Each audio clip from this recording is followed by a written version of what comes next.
અને હવે આગળ વાત કરીએ તો સુરતમાં લગ્ન સિઝનમાં જીએસટી વિભાગે કાર્યવાહી કરી છે। લગ્ન સિઝનમાં 100 કરોડના બેનામી વ્યવહાર મળ્યા છે। સુરત, અમદાવાદ, રાજકોટ જીએસટી વિભાગે તપાસ કરી। વડોદરા સહિત વિવિધ શહેરમાં તપાસ કરવામાં આવી અને 30થી વધુ પાર્ટી પ્લોટ પર જીએસટી વિભાગે કાર્યવાહી કરી હતી અને અનેક પ્લોટ ધારકો તો જીએસટી નંબર લીધા જ નથી। પ્લોટ ધારકોએ 18% ટેક્સ ચૂકવ્યો ન હોવાનું સામે આવ્યું છે। જીએસટી અધિકારીઓએ સીસીટીવી પણ ચેક કર્યા। પાનેતર, શેરવાની, સૂટના વેપારીઓ પણ રડારમાં છે। વધુ અપડેટ સાથે સંવાદદાતા આઝમ સાલે મારી સાથે જોડાઈ ગયા છે। આઝમ, એક બાજુ લગ્નની સિઝન તો બીજી બાજુ જીએસટી વિભાગ પણ સક્રિય થઈ હવે કામગીરી કરી રહ્યું છે।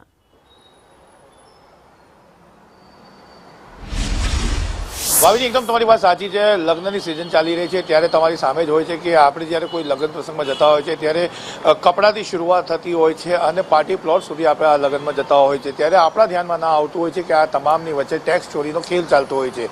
જીએસટી વિભાગે અગાઉ કાપડ સાથે જોડાયેલા વેપારીઓ જે લગ્ન સરા માટે સૂટ આપતા હોય છે, શેરવાની આપતા હોય છે, તેમને શાસનમાં લીધા હતા। હવે ફરી એકવાર પાર્ટી પ્લોટ જે રાખતા હોય છે ભાડે તેમને હવે ધ્યાનમાં રાખવામાં આવીને સર્ચ ઓપરેશન સહિત રેડ કરવામાં આવી રહી છે। સુરત, રાજકોટ, અમદાવાદ સહિતના અન્ય શહેરોમાં પણ આ 30 જેટલા પાર્ટી પ્લોટના નામ આવ્યા છે, કારણ કે 1 લાખથી 1.5 લાખ રૂપિયાનું ભાડું વસૂલવામાં આવતું હોય છે પાર્ટી પ્લોટ સંચાલકો, માલિકો દ્વારા, પરંતુ તેના સામે કોઈ ટેક્સ ભરવામાં ના આવતો હોવાનું ધ્યાને આવ્યું છે। સીધો પૂરી મૂડી પૂરો નફોનો આખો ખેલ ચાલી રહ્યો હતો।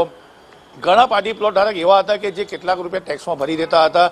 જીએસટીએ એના ઉપર પણ ધ્યાન આપ્યું છે અને એ વિભાગે સીસીટીવી ચેક કરવાનું શરૂ કર્યું છે, કારણ કે એક વરરાજો હોય તો એક લગ્ન, બે વરરાજા તો બે લગ્ન, એ દિશામાં હાલ કામગીરી ચાલી રહી છે। અંદાજિત 100 કરોડથી વધુ કાળું જે બેનામી છે તે જીએસટી વાર સામે આવ્યા છે। અંદાજિત 15 કરોડની જીએસટી ચોરી ઝડપાઈ છે હાલ, એવું સૂત્રો જણાવી રહ્યા છે।